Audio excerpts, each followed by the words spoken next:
नमस्कार दोस्तों, आज हम लोग क्लास 10 हिंदी का ठीक है सब्जेक्टिव का मोस्ट इंपॉर्टेंट वीवीआई क्वेश्चन करने वाले हैं। ठीक है, चलिए हम लोग स्टार्ट करते हैं।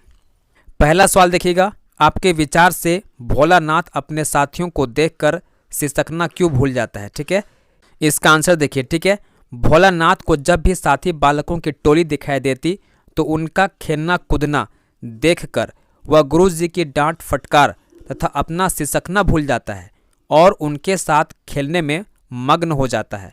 बच्चों के साथ उसे लगता है कि अब डर, भय या किसी तरह की चिंता की आवश्यकता नहीं रही। यही कारण है कि भोलानाथ अपने साथियों को देखकर सिसकना भूल जाता है। सेकंड क्वेश्चन देखिएगा, माता का आंचल पाठ में बचपन की कैसी तस्वीर बनती है। इसका आंसर देखिए। ठीक है, माता का आंचल इस पाठ में वर्णित बचपन और आज के बचपन में काफ़ी अंतर है। इस पाठ में वर्णित बचपन में खेले जाने वाले खेल, कौतूहल, माँ की ममता, पिता का दुलार आदि शामिल है। इस पाठ में गांव के जीवन और संस्कृति का प्राकृतिक चित्रण है, जबकि आज के बचपन में शहरीपन का रंग समाया हुआ है। आगे समझिएगा, माता का आंचल में लेखक ने अपने बचपन की मनोरम झांकी प्रस्तुत की है। लेखक ने बताया कि किस प्रकार छुटपन में यानी छोटे में उसे अपने पिता और माता का अपार स्नेह मिला, प्यार मिला। पिता ने भरपूर स्नेह दिया, वे आरंभ से ही मित्र के भांति उसके साथ रहे। माँ ने उस पर असीम ममता लुटाई। ठीक है, अगला सवाल देखिएगा, जॉर्ज पंचम के नाक को लेकर आंदोलन कब हुए थे और क्यों। ठीक है, इसका आंसर देखिए। आज़ादी के बाद जॉर्ज पंचम के नाक को लेकर राजनीतिक दलों ने आंदोलन किए थे। किसी दल का मत था कि जॉर्ज की नाक काट देनी चाहिए, कोई दल उसे सुरक्षित रखना चाहता था। इस पर सभी दलों के लोग पक्ष और विपक्ष में बटे हुए थे, इसलिए वे किसी निर्णय पर नहीं पहुंच सके। अगला सवाल देखिएगा, जॉर्ज पंचम की नाक क्यों काटा गया था। इसका आंसर देखिएगा। जॉर्ज पंचम एक विदेशी अंग्रेज राजा था जिसने भारतीयों पर अनेक अत्याचार किए थे। किसी भारतीय देशभक्त ने अपने ऊपर किए गए अत्याचार का बदला चुकाने के लिए जॉर्ज पंचम की नाक काटी होगी। एक रात सशस्त्र रहने के सामान के साथ पहरेदारों के बीच से भी जॉर्ज पंचम की नाक गायब हो गई थी, जबकि कुछ ही दिनों बाद इंग्लैंड की महारानी का भारतीय दौरा होने वाला था। नेक्स्ट क्वेश्चन देखिएगा, सरकारी तंत्र में जॉर्ज पंचम की नाक लगाने को लेकर जो चिंता या बदहवासी दिखाई देती है वह उनकी किस मानसिकता को दिखाता है। ठीक है, इसका आंसर देखिएगा। सरकारी तंत्र में जॉर्ज पंचम की नाक लगाने को लेकर जो चिंता या बदहवासी दिखाई देती है वह उनकी गुलाम और औपनिवेशिक मानसिकता को प्रकट करती है। जॉर्ज पंचम ने भारत के लिए कोई बहुत बड़ा काम नहीं किया था, बल्कि उल्टा उन्होंने भारतीयों का शोषण किया और गुलाम बनाया था। अगला सवाल देखिएगा, गंतोक मेहनतकश बादशाहों का शहर क्यों कहा गया। ठीक है, इसका आंसर देखिए। गंतोक के लोगों की मेहनत ही थी कि गंतोक आज भी अपने पुराने स्वरूप को कायम रखे हुए है। उनका अथक प्रयास ही है कि उनकी प्रकृति के धरोहर को संजोए हुए हैं। यहाँ जीवन बहुत कठिन है, पर यहाँ के लोगों ने इन कठिनाइयों के बावजूद भी शहर के हर पल को खूबसूरत बना दिया है, इसलिए लेखिका ने इसे मेहनतकश बादशाहों का शहर कहा है। नेक्स्ट क्वेश्चन देखिएगा, लॉन्ग स्ट्रोक में घूमते हुए चक्र को देखकर लेखिका को पूरे भारत की आत्मा एक सी क्यों दिखाई दी। इसका आंसर देखिएगा।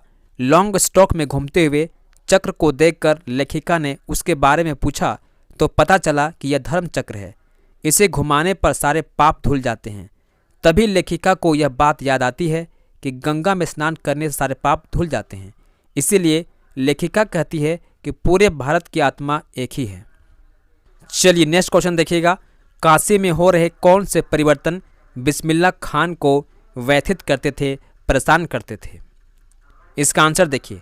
काशी जो संगीत, साहित्य और आदर की परंपराओं के लिए प्रसिद्ध थी, अब वहाँ की परंपराओं में परिवर्तन आ गया था। गायकों के मन में संगीतकारों के प्रति आदर नहीं रहा। घंटों किए जाने वाले रियाज को कोई नहीं पूछता। संगीत, साहित्य और आदर की अधिकतर परंपराएं समाप्त हो गई थी। इन सब को देखकर बिस्मिल्लाह खां काफ़ी व्यथित हो उठे थे, परेशान हो उठे थे। चलिए नेक्स्ट क्वेश्चन देखिएगा, सेनानी ना होते हुए भी लोग चश्मे वाले को कैप्टन क्यों कहते थे। इसका आंसर देखिएगा।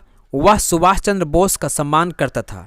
वह सुभाष की बिना चश्मे वाली मूर्ति को देखकर आहत था, परेशान था, इसलिए अपनी ओर से एक चश्मा नेताजी की मूर्ति पर अवश्य लगाता था। उसकी इसी भावना को देखकर ही लोगों ने उसे सुभाष चंद्र बोस का साथी या सेना का कैप्टन कहकर सम्मान दिया। चलिए नेक्स्ट क्वेश्चन देखिएगा। लेखक ने फादर बुल्के को मानवीय करुणा का दिव्य चमक क्यों कहा है? इसका आंसर देखिए। लेखक ने फादर बुल्के को मानवीय करुणा की दिव्य चमक इसलिए कहा है क्योंकि फादर के हृदय में मानव मात्र के प्रति करुणा की असीम भावना विद्यमान थी। उनके मन में अपने हर एक प्रियजन के लिए ममता और अपनापन का भावना उमड़ता रहता था। अगला सवाल देखिएगा।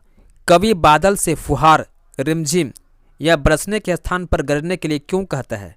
इसका आंसर देखिए। कवि ने बादल से फुहार, रिमझिम या बरसने के लिए नहीं कहता बल्कि गरजने के लिए कहा है क्योंकि कवि बादलों को क्रांति का सूत्रधार मानता है।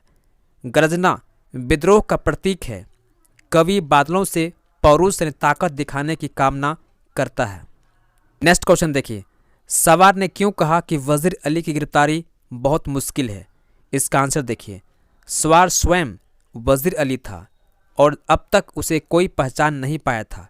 साथ ही वह एक जाबाज और बहादुर था, इसलिए उसने कहा कि वजीर अली की गिरफ्तारी बहुत मुश्किल है। नेक्स्ट क्वेश्चन देखिएगा। सर हिमालय का न हमने झुकने दिया, इस पंक्ति में हिमालय किस बात का प्रतीक है? इसका आंसर देखिए। हिमालय भारत के मान सम्मान का प्रतीक है।